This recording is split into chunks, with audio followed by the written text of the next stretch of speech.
Thanks for downloading this episode of Cork Talk with me, Tim Atkin. A weekly conversation with some of the most famous people in the world of wine. Elizabeth Berger is an Italian-based wine and olive oil expert who's able to draw fascinating parallels between the two industries. Where wine has grape varieties, olive oil has cultivars, more than 700 of them planted around the world.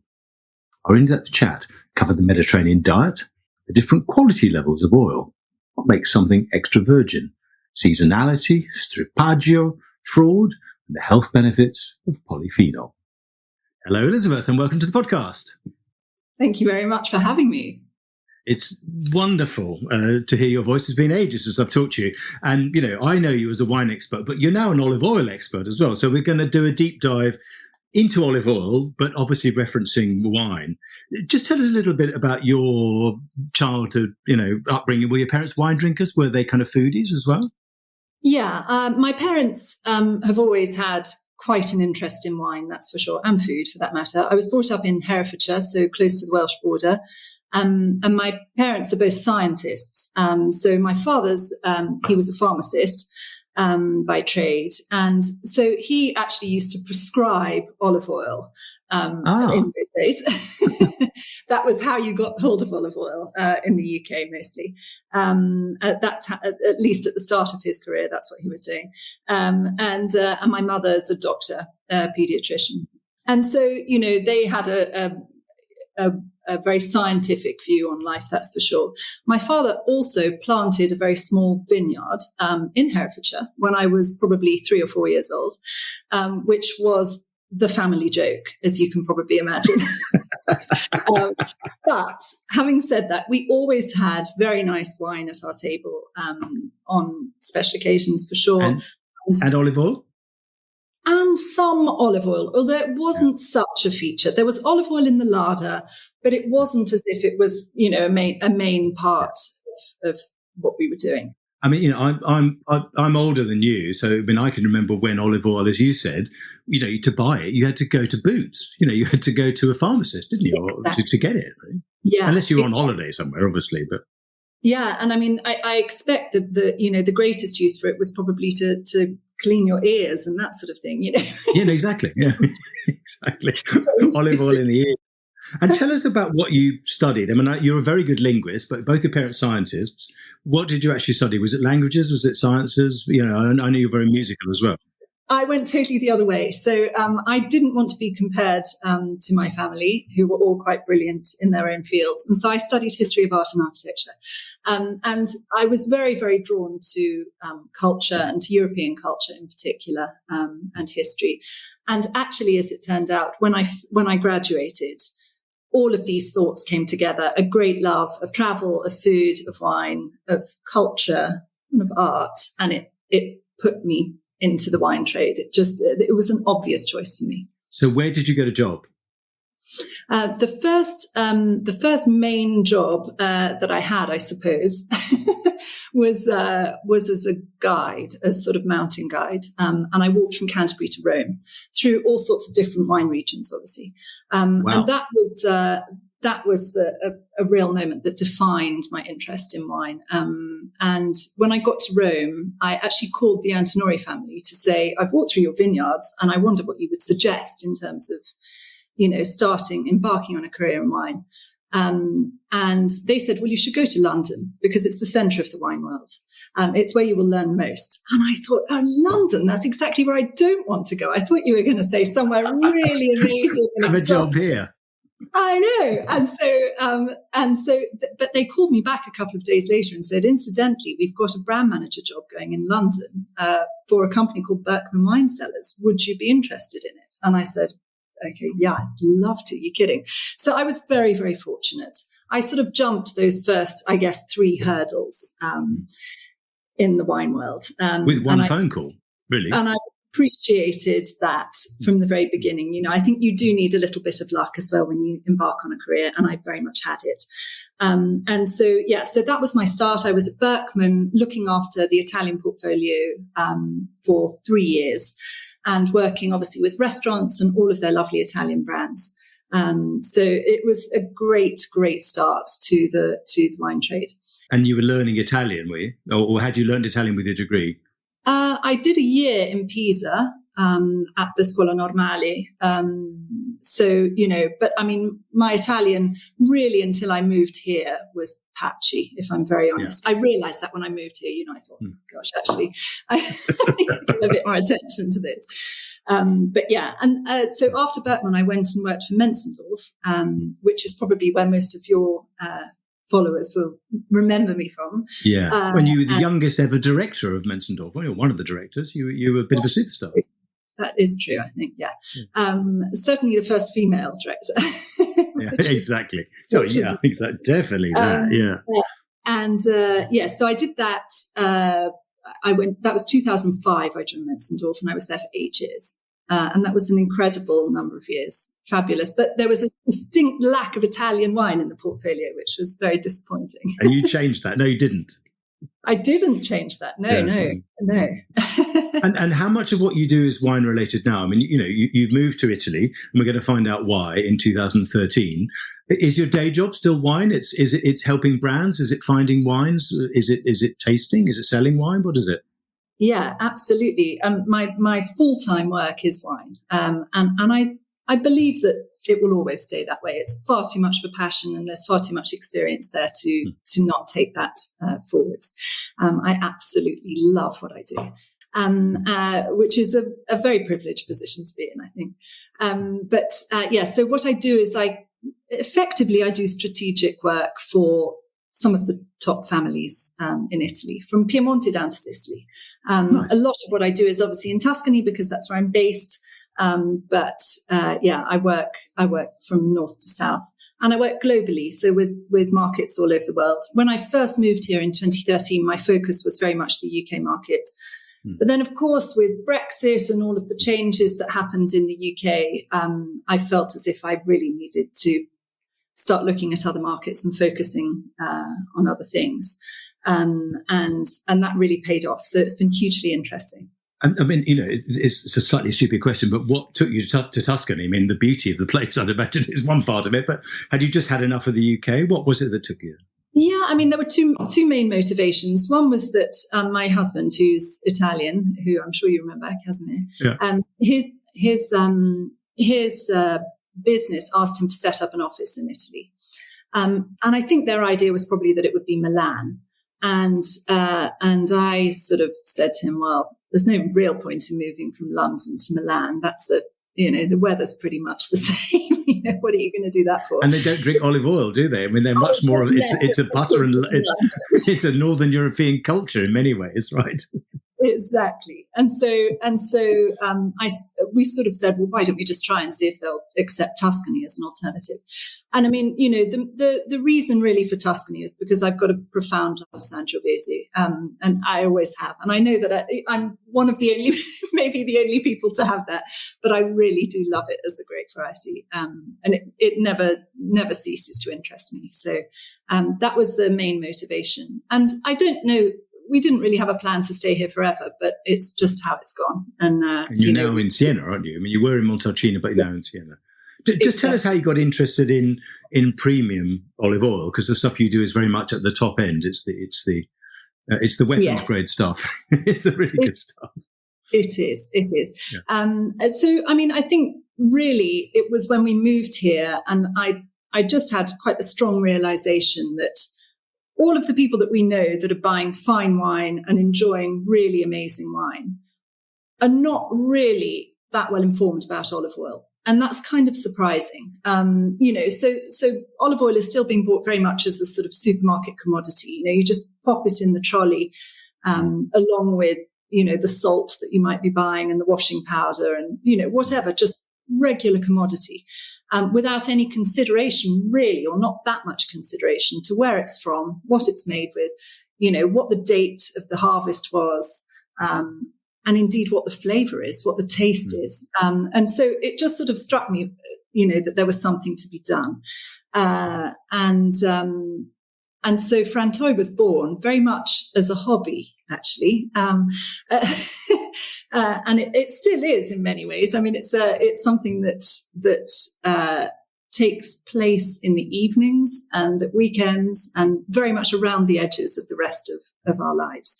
But we started really just supplying olive oil to friends that we knew loved food, but that didn't know very much about olive oil. And it just built from there. And so now we're I think last season we dealt with 19 markets. So it's growing quite a lot. And you're buying from 11 different Italian regions? Is that right? 11? Have I got the number right? Yeah, 12 regions. Yeah. We've just introduced a so. And are they all artisanal producers, we could say? We could call them that, Absolutely. Could we? Yeah, they are. Yeah. And what I typically do is I'll take a region and I'll say, okay, I'm going to have a deep dive. I'm going to really look at who the best producers are, and I'm going to go and visit them, get the samples in very much in the same way that you would with, if you're researching your South Africa report or whatever it might be, a real sort of, a real look at what they're doing, go and have a look at their frantoio or their groves, speak to the family, understand what makes. And the frantoio is what? It's like it's equivalent to the winery, is it? It's the exactly. It's the mill. Yeah. It's the mill, of course. The mill is the word, yes. I mean, there are lots of similarities between olive oil and wine, but there are differences too, aren't there? I mean, can you just give us a quick overview? I know this is an impossible question to answer because you're an expert on both, but just say, okay, the big similarities are X, but the differences are these. Yes. Okay. So, I mean, I guess, some of the big similarities would be it does matter where it's grown. It matters who's growing it, matters how you farm it. Olives are very sensitive to oxidation, rather like grapes. In terms of differences, I guess, there are absolutely no added preservatives. There is absolutely nothing added into olive oil when you make it. And fundamentally, something that really differs between olive oil and wine is that fine olive oil does not improve with age. Unlike fine wine. So, those are probably the most important differences. I guess another important difference would be olives all start as green and they become black as they mature. So rather unlike with grapes, where you're destined to be white or red from the start, all olives are green, they turn black as they mature. So that's an important point to mention. And I think the other thing that I probably should mention is that the margins in olive oil are pitiful. So even worse than wine. Oh, way worse. I mean, anybody that thinks, oh, great, this is a brilliant thing to get involved in. Just don't do it. Think about it carefully because it's not that lucrative. Nobody's driving Ferraris in the world of olive oil. No, exactly. I mean, wine has great varieties and thousands of them, and olive oil has cultivars. I mean, over 700, or are there even more than that? I mean, I've read various figures. Yeah, I mean, I imagine that, anything between sort of 600 and 1,000 in the world. In Italy alone, they say there are between 550 and 600. But I mean, in general circulation, there wouldn't be probably more than 200 different cultivars, but that's still quite a lot. And Italy is more diverse in terms of the cultivars that they have than other countries. So if you look at Spain, for example, or Greece, they've just really got three main cultivars that is almost the entirety of the production. Morocco, for example, is, over 90% is just one cultivar. So, Italy is more diverse in that way, certainly. Which would be the most widely planted? Arbequina is pretty well known in Spain. I mean, in Spain? Exactly. In Italy, you've really got sort of six main cultivars. So you've got Coratina. So Puglia is obviously the region that produces the most olive oil. Around about 40% of Italian olive oil is made in Puglia. And so you've got Coratina, which amounts to about 8% of plantings in Italy. Oliarola Salentina is the next, and then Cellina di Nardo. So those three cultivars make up about 19% of total plantings in Italy. And then you've got other cultivars such as Carolea, Frantoio, Lecchino. And those sort of top six cultivars would probably amount to about a third of total plantings in Italy. I was going to say, are they as different as, say, Cabernet Sauvignon is to Syrah or to Pinot Noir, or Chardonnay is to Sauvignon or to Muscat? Totally. Yeah, they are completely different in terms of their flavor profile, and also in terms of their level of polyphenols. And they're very different, and they have real suitability to where you grow them. I mean, a certain Frantoio, for example, is a cultivar that can travel. And so when you look to California and you look to perhaps Australia and look at the sort of top growers there, and also in South Africa for that matter, a lot of them have Frantoio in their groves. So that's a sort of, that's like a Cabernet Sauvignon or a Chardonnay that's able to move and adapt itself to different terroirs for sure. Whereas some of them just really don't settle anywhere else. A bit like Nebbiolo for a grape variety that doesn't really work anywhere else, does it? Yeah, Sangiovese too. I mean, the great Sangioveses made outside Tuscany, you wouldn't come up with many, would you? Not that many, probably, yeah. No. Walter Spoller might say something about that, but... I mean, olive trees have this very long association with the Mediterranean countries, and olive trees were sacred, weren't they, in ancient Greece? How do you explain it? I mean, and I also want to know whether these hot climates are best suited to their cultivation.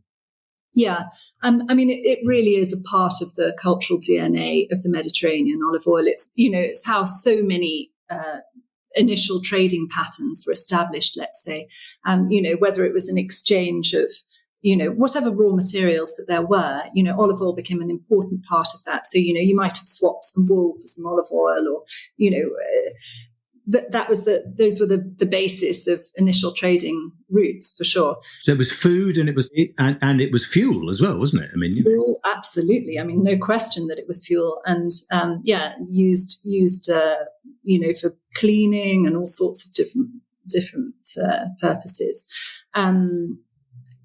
You just asked me at the end. Sorry, just to remind me what you just asked me. Whether hot climates are best suited to the cultivation of olive trees. Right. Yeah, there's absolutely no question about that. I mean, the Mediterranean climate is really, really important for olives.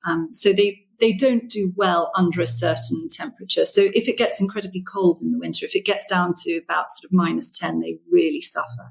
And so there have been years such as 1985 comes to mind, when a lot of olive groves in Italy were totally wiped out by the winter frost. And so, you do have to think a little bit about that. Yet there are some cultivars that are more resistant to cold weather. So I'm thinking about the Bianchera, which is native to Friuli, Venezia Giulia. And it's resistant to the Bora, which comes down from sort of Siberia, that very cold wind. And it manages to uphold itself, even with the Bora blowing it quite aggressively. So it depends. What you're not going to do, rather like with grapes, you're not going to plant the wrong cultivar in the wrong place. You just so they have terroir in a sense, don't they? Yeah. Oh, very much so. The good ones. There's no question about it. Yeah, there's a real suitability of cultivar to. And are the best olive groves dry farmed, or are they irrigated? Do people irrigate?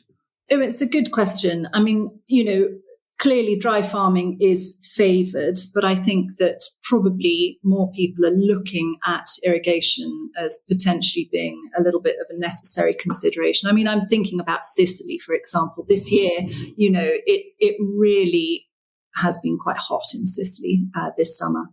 And even though we had quite a wet winter, so the ground reserves are pretty good in terms of water, it's you really get a very reduced crop if you have a very, very dry summer.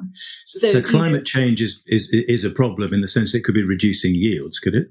Oh, massively so. I mean, I've just been speaking to one of our growers in Puglia, and they're looking at probably 70 to 80% of last year's crop just because of the heat through July and August. Yeah. Olive oil is interesting, isn't it? It's a vegetable oil made from a fruit juice, right? Or made from fruit juice. Just tell people, because a lot of people won't know this, how is it made? And do people use green or black olives? What's the difference? And just as a little bit about the pressing and which bit of the pressing is best. I know that's a lot of questions in one, but just give us a kind of, basic guide to how the best stuff is made and how the less good stuff is made. Okay, yeah. So, I mean, there are definitely, it's important to get your head around the different grades of olive oil. And that's probably a really good starting point. So extra virgin olive oil is the highest grade that you can possibly get. And it's purely freshly pressed. It's something that just literally moves through the press in a matter of hours. It's temperature controlled, and the maximum temperature really is 27 to 28 degrees centigrade when it's going through the press. And it shouldn't have a total acidity over 0.8%. And it's judged on its taste ultimately. So, it does have a superior taste and it would be fault-free. And that's extra virgin olive oil. The next one down is virgin olive oil. It's something that I don't have anything to do with. It's got a slightly different acidic level. And it's primarily going to be kind of what we would probably call second press. It's not the first oil that comes off the press. And then you've got different grades. You've got refined olive oil and you've got pure olive oil, and they're just really quite different products. What are they called? Refined, which is what? Yeah, you might recall that as lampante, perhaps. So that's oil that's made either from fruit that wasn't perfect. It's perhaps also been left far too long. I mean, what happens is that the second that the olive comes off the tree, it begins a journey of oxidation. And this is really important because if you don't get your olives to the press extremely quickly, then the fruit's going to start to get damaged. Now, if you own your own press, you can control that process. So you can say, okay, we're going to harvest, and then within 4 to 6 hours, we guarantee to get our fruit into the press. If you don't own your own press, which, by the way, is how it is for most people because it's incredibly expensive to maintain a press year round. You need the latest technology and they're very expensive pieces of equipment. So most people are using a sort of cooperative press. But you therefore have to be beholden to the schedule of the mill. And they may say, we can't fit you in until tomorrow or in 3 days' time for that matter. And so, of course, at that point, your olives are taking a little bit of a journey. And the quality will go down. Yeah. Now, in terms of green and black olives, that's also an important point. So if you think about the texture of an olive, just an eating olive, so a green olive is much firmer than a black olive. So what it means is that the black olive, which is a maturer olive, has a load more oil in it. But in terms of the quality of the oil you can get out of it, it's actually lower quality. So really what you're looking for is olive oil that's made with green olives. You can't pull them off the tree too soon because it damages the tree. So you have to find exactly the point, rather like with wine, finding that exactly perfect point of harvest is fundamental. But yeah, working with people that prioritize green olives and getting them to the press very quickly is a really, really important point. And is there a difference between hand harvesting and mechanical harvesting, or most olive trees mechanically harvested? I mean, in Italy, there is not so much high density planting, I would say. This is something that we're starting to see in Spain and, perhaps in South America, a little bit in California. High density planting is something that's adapted to mechanical harvesting. Whereas most of the olive groves here in Italy, you just couldn't, it wouldn't even be possible. They're up sort of craggy creeks and, it's hard enough to do it by hand, frankly. But yeah, I mean, the process is that you quite often have this sort of long arm shaker, which you lay the nets out on the ground and you have a long arm that sort of shakes the olives off the tree, and then you collect off the floor and put them in there. Yeah, so it's sort of semi-mechanized in a way, I suppose, isn't it? Exactly, yeah. Yeah. And who decides if something is, I mean, I love the term extra virgin. I'm an extra virgin. I'm not just a virgin, I'm an extra virgin. It's like those are the days, eh? Who decides if something is extra virgin? You said it's based on taste. It's not so much provenance, is it? It's somebody has to say it's got no faults and it's got this acidity level of 0.8%. Is it free acidity? Yeah, exactly. Yeah, exactly. So, I mean, there is a European Olive Oil Council, and they approve whether an oil is extra virgin or not extra virgin. It is a slightly unregulated business with respect to something like wine, I would say. I mean, wine is highly regulated. We all know that. It's extremely difficult to produce an AOC or a DOC wine if it doesn't comply with certain rules. And that's not really the case with olive oil. It's a little bit more, you send off your sample. Is it approved? Is it not? Okay, And that's it. And I think that's led to quite a lot of confusion probably within the olive oil marketplace. It's fair to say. Yes, interesting. Well, I mean, Tom Muller's book, Extra Virginity, which I've been reading to swat up for my interview with you, he talks quite a bit about fraud and how big a problem it is in the olive oil business and how ancient it is. That 5,000 years ago, people were cutting, olive oil with liquefied lard and things like that. How do you spot the fakes, really, and concentrate on the good stuff, finding the good stuff? I mean, it's really difficult. I think, the authorities just have to do that. They just have to work harder, and it's really, really a challenge because, when you've got a short year and, last year and this year, they have been short harvests, it's a massive temptation, to cheat a little bit or to cut your oil with something else. It might still be olive oil, but it might come from another country or whatever it is. And so, the police over here do a pretty robust job, I would say, of tracking those things down. But it's a constant work in progress. I mean, he talks about people blending in olive oils, which might be quite good olive oils, but from Turkey or Tunisia or Morocco or Spain. I mean, Spain's the biggest olive oil producer in the world, I think, isn't it? Yes, it is. Quite right. Yeah, I mean, that's common practice, I would say. What you have to do is you have to get good at reading your label. Right. And quite often, you can go to a shop and buy a bottle of olive oil that might look as if it's Italian. It might even have an Italian name. And you just assume, of course, that comes from Italy. And then you'll see in a tiny little script at the bottom, product of the EU. And you think, okay, so that's not quite what I was buying. But yeah, I mean, that happens regularly. Yeah, and then at the worst end of this, the people are cutting olive oils with seed oils, so rapeseed and sunflower and all those sorts of things, really. Hazelnut, all sorts of things, yeah. And I mean, that's a very different thing. I think, I would like to think that that's the minority. But I do think that rather like with wine, the more you get informed about it, the better decision you can make about what you're buying.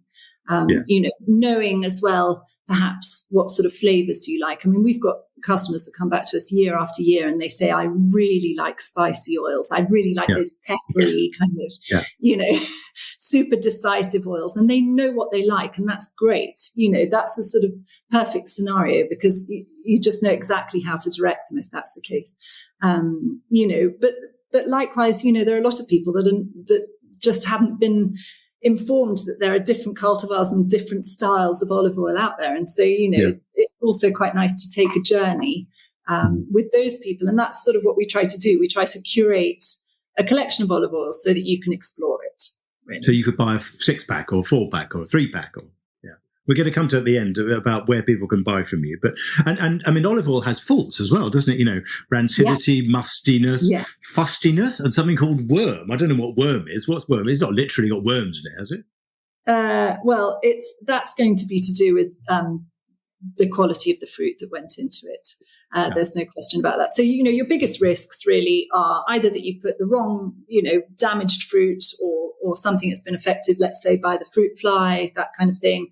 Or you haven't got your harvest date right and it's gone over, or, you've exposed your olives to oxidation in some way. Just like wine, really.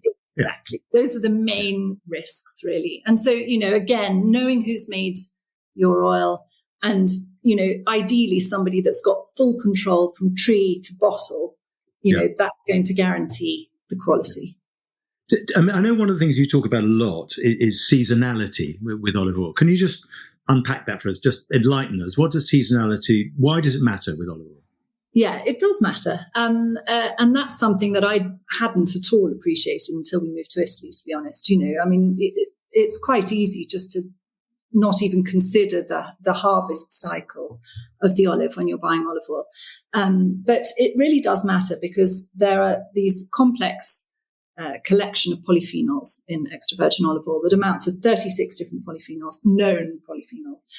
There may be more, but we know about 36 of them.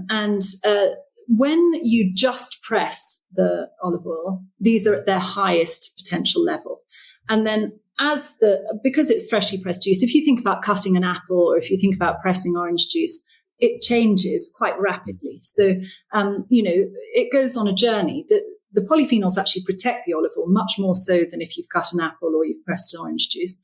But, there is an 18-month shelf life, and the journey that the polyphenols take is a gradual sort of downward road. And that's why we say it doesn't improve with age. So, seasonality is important because if you manage to get freshly pressed olive oil at the beginning of its season, it is incredibly good for you. And that happens to coincide with our winter if you live in the Northern Hemisphere or for that matter in the Southern Hemisphere. But we're looking at a harvest that's coming up now in October, and the olives will be pressed October and then natural decanting and bottling November. And then it's the best case scenario. You can get freshly pressed olive oil at some point in December. And of course, if you've got this kind of incredible charge of polyphenols, December, January, February is exactly when you need them. When you're feeling a bit low, you're full of cold. Right? It's the secret of the Mediterranean diet. If you think about, I always think about tomatoes. So tomatoes, if you have them in July and August, they're full of lycopene, which it just exists naturally in very ripe tomatoes. And it's a natural sun repellent, which of course, if you eat loads of tomatoes in July and August, that's exactly what you need. So it's all of these things that kind of connect back to why the Mediterranean diet is so good for us. The seasonality is a very important aspect. So it's basically eating things that are in season, basically that aren't being shipped in from somewhere else and sold in the supermarket. They're things that have come out of the ground nearby, close to the market or the shop or whatever. Exactly. And we've fallen out of that way, I think, a little bit in the UK and certainly in the US. We're quite used to being able to have access to whatever we want, whenever we want. Yeah. But, there is a very different experience eating a strawberry in January and eating it in June. Exactly. Yeah. But it's not just sensorial, it's actually extremely good for you to eat it when it is in season. And it's great. It's much better for the environment because, of course, you haven't had to ship it halfway around the world and all that kind of stuff. So, yeah. Tell us a little bit about how you taste olive oil. I mean, I'm particularly interested in this word strippaggio. I hope my Italian's good enough there. But and coughing. I think you said this. I heard you on another podcast. You saying that coughing is actually quite good. What about sneezing? Because good olive oil sometimes makes me sneeze. Is that just me? I don't know. Well, it can do. It can do. So one of the So when you're tasting, just for anybody that's a wine taster, there is a slightly different way to taste olive oil. The first thing is that you always, if you're doing a serious tasting, you taste in dark glass, and that's so that you don't get influenced by the color, because the color could sort of lead you to make certain assumptions about the oil that could. Is color important or not? It could be incorrect. So it's not a quality indicator. It's more to do with a cultivar indicator. And so, you tend to taste in dark glass because it's much less likely to influence your thoughts. And in terms of how you actually physically taste, so the strippaggio is, rather than taking the air into the front and center of your mouth as you would when you're tasting wine, you take it in at the side. So it's a little bit like grinning like a Cheshire cat and then taking some air in at the side. and that has a very similar effect that you would have when you're tasting wine. So it expands the aromas in your mouth and it gives you a much fuller ability to taste all of the properties of the oil. So the coughing is to do with one of the polyphenols, actually, which is called oleocanthal. So you get this more in certain oils than others. So an oil that's very high in oleocanthal will give a real prickle in your throat. which causes you to cough. So oleocanthal is actually, that's a big important feature of extra virgin olive oil because it is the natural anti-inflammatory. So it's a natural component of what you would find in something like ibuprofen, which is obviously a huge part of medical research. So instead of taking an ibuprofen tablet, just have a spoonful of extra virgin olive oil. It's an incredible natural anti-inflammatory extra virgin olive oil. And what about aroma? Is aroma important? Is as important with olive oil as is with wine? I believe it is. Obviously, the property of an extra virgin olive oil changes if you cook with it. So, but if you're just talking about raw olive oil, so putting it over the top of everything, I think the aroma is incredibly important. Tell us a bit more about the health benefits of olive oil, because I remember, I think, when I was growing up, it contains saturated fats.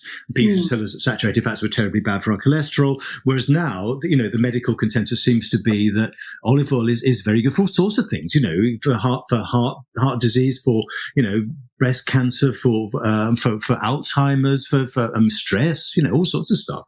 Yeah, there's an amazing amount of science coming out about extra virgin olive oil, and it is quite exciting, to be honest, because there are kind of few foods that you actually think, is there any downside to this? Most things there's some sort of compromise. Especially if it tastes good, right? Usually there's a problem. It's like alcohol. Right? Exactly right. Yeah, but so you've got sort of four main fats that you should consider. So monounsaturated fat, so that's the healthy fat. And you find that in olive oil, olives, avocado, peanut butter, pistachio nuts, that sort of thing. And that's very good for maintaining healthy cholesterol levels. And the majority of the fat that is in extra virgin olive oil is monounsaturated fat. We then have something called polyunsaturated fat. It's also healthy, and it can supply your body with omega-3 and an omega-6 that we can't produce naturally. So you find that in oily fish, rapeseed oil, sunflower oil, walnuts, that sort of thing. And there is a little bit of polyunsaturated fat in extra virgin olive oil, but the majority is monounsaturated. You then get saturated fats, which is all the sort of cheeses and fatty meats and that sort of thing, milk, butter, ice cream, all of those things. And coconut oil as well. And that's, you've got to sort of manage how much of that you have in your diet. You have to be a little bit careful. And then there are trans fats. So that's the sort of fried food takeaways, all the naughty treats of biscuits and cakes. No, right? And that's, just don't do any of that sort of thing. So, I think what's important to know, though, is that you do need fat in your diet. It creates satiety. We need to feel full, and we need fuel in order to get us through the day. So you do need some fat, but, you need to get the right sort of fat rather than the wrong sort. And the health benefits of extra virgin olive oil, particularly, recently pressed or released, if you say extra virgin oil, are better, either higher than those of something you've had for 6 months or a year, because the polyphenols have reduced in the bottle, right? Completely. And as it turns out, that sort of seasonality thing as well, going back to flavor, it turns out that, when you've got a very potent new season olive oil that's full of sort of peppery spice, it's really good with all of those winter ingredients that you might be having more soups and more sort of, slow cooked food, root vegetables, that sort of thing, grains and pulses. It's extremely good in counterbalancing those base notes, if you like. And then, the oil sort of tapers off in terms of its potency as you go through to the spring. So when you've got more delicate ingredients coming into season, peas and asparagus and broad beans and that sort of thing, you've got a slightly less peppery oil, which then allows those notes to sing out in the other ingredients. And then when you come to the summer and you're just having tomatoes and whatever, the oil's much more relaxed by that time. It's not, it's not as peppery. But it turns out that you need the polyphenols less in the summer. So, So choose your olive oil based on what you're cooking, really, or eating, yeah? Yeah, definitely. And it's okay to drink it neat, isn't it, as well? It's totally okay to drink it neat. Yeah, I mean, it's, no question at all. If you've got really good olive oil, you can drink it neat. But I have to say that, I don't ever need to, because I managed to incorporate it into absolutely everything. So even with marmalade, I heard you say, even with marmalade on toast, right? Oh no, you should try it, honestly. I'm going to. I am. It is good. I want to say that because, some chefs, one celebrity chef, I remember once I was doing a demonstration, I was doing the wines, and he said, oh, no, you should never just fry things in olive oil. You should always add some butter to it or is that rubbish? Yeah, that's a I won't tell you it was, but it's a question of flavour and what you want to do. That but it would, it diminishes the health benefits of the olive oil if you put butter with it. There's no question, but you might like it. So at which point, and if you fry something in it, the polyphenols drop again, do they, or not, or vaporize, or what do they do? So extra virgin olive oil has a real tolerance to heat, much more so than quite a lot of other cooking oils. So it can tolerate heat up to 207 degrees centigrade. Wow. Okay. Any kind of home cooking that you're doing, yeah, pretty much as hot as you're going to get is about 100. That's stir-fried heat, isn't it? Probably just pretty much. Yes, you'd be most unlikely to need anything that tolerates more than that sort of heat. So, it's very stable, and the polyphenols actually protect it. But when you do cook with olive oil, certainly the polyphenol count is reduced by around about something between 35 and 40% when you're heating it. Okay, that's interesting. But to compensate, the nutritional value of the things that you're cooking go up because you're cooking with extra virgin olive oil. So, it's sort of 6 of one and half dozen of another. You should definitely be cooking with it, however. No it's question. fine to cook with it, but I think best sort of poured cold onto something that's been cooked in something else, maybe. Yeah. Yeah, that's when you sort of get into the discussion of, okay, I'm making an amazing rich winter stew. Am I going to use my Grand Cru Burgundy to do that with? Probably not. Yeah, maybe not. Especially given the prices now. Right. So if you've got a really amazing bottle of extra virgin olive oil, are you going to roast your potatoes in it? No. Maybe not. Nor should you tuck it away in the cupboard and leave it there for 18 months and only bring it out for very special occasions. You want it to be used, don't you? Absolutely not. That's the thing, is that we always say to people, when you get hold of them, just open them and get stuck in. Open a few bottles at one time as well, so that you can have, in my kitchen, I've got 20 bottles of different olive oils open at any one time. I'm coming to Siena. We are a bit extreme, admittedly. Please come. Yeah, you'll be most welcome. And once you've actually opened the bottle, is it going to oxidize a little bit like a wine? Not as fast, presumably. Yeah, we're quite careful with who we work with. So dark glass is super important. We wouldn't work with anybody that doesn't have dark glass, because light can change the oil. And we also work with people that have a sort of one-way valve on the top. So, it allows a little less oxygen to come in. That's a really important point. Once the bottle is open, it's good for 2 to 3 months, I would say. And the total journey life of an extra virgin olive oil is a maximum of 18 months. So, you want to be just using up your oil and then getting the next harvest in. We should tell people where they can buy oils from you, because you're Fantoy. You've got a website, fantastic website. Can they order off the website? Do you have distributors around the world? You said, how many markets did you say? 19 markets now? Yeah, really, as I said, this is something that we run by candlelight. We do it out of huge passion, and we absolutely love it. We're open for 8 weeks of the year only, because we believe that offering the new season is the important thing to do. I think, when oil has been sitting around on a shelf somewhere under bright lights for an amount of time, it seems wrong to then be charging an absolute fortune for those bottles. It just doesn't sort of sit that well with us. And so we tend not to work with retail partners. And we prefer to get it straight into people's hands. So you can control the distribution, basically. Yeah, exactly. And what's the website? Is it fantoy.org, .net, .it? Yeah, .org. .org. Okay, fantoy.org. To think about that. Buy the olive oils, folks. Listen, last question is just, you've got an unbelievably busy life. You're doing wine and you're doing olive oil by candlelight, or possibly by oil light. I don't know. You've got 2 day jobs. how do you get away from it? I mean, you used to be very musical. Are you still musical or not? Do you still play anything? I mean, I honestly, my days of playing the French horn have completely lapsed, and the piano have pretty much lapsed as well. I do a little bit of singing, but I would like to play the piano more often. There's no question about it. But I mean, really, I think, and I'm sure that this resonates for a load of people. When I'm not working, which is not very often, I spend a lot of time focusing on family. And I don't see that as any compromise, honestly. It's very nice that we're able to run a family business.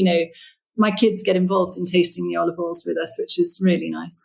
I love that. And we travel a lot. Yeah. So, which is... Well, listen, thanks for talking to me on a weekend when you should be with your family. I'm going to leave you to your family and also to go and enjoy Siena, because what a fantastic place it is. Elizabeth, it's been amazing talking to you. I mean, this incredible knowledge you have of two worlds, not just wine, but also of olive oil. I love what you're doing. It's been too long since I've seen you, and I hope to see you very soon, either in Italy or London or somewhere around the world. And we're going to do an olive oil tasting. Okay. Thank you so much. I look forward to it. It's great to see you. I don't know about you, but I learnt so much there. And do have a look at Elizabeth's website, frantai.org. Next week on Cork Talk, my guest is Rafael Palacios from Valdeorras, one of Spain's leading white winemakers. Join me then. Thanks for listening to Cork Talk. If you want to read more reports, articles and tasting notes by me, go to my website, timatkin.com. You can also follow me on Twitter @TimAtkin and on Instagram @TimAtkinMW. See you next week.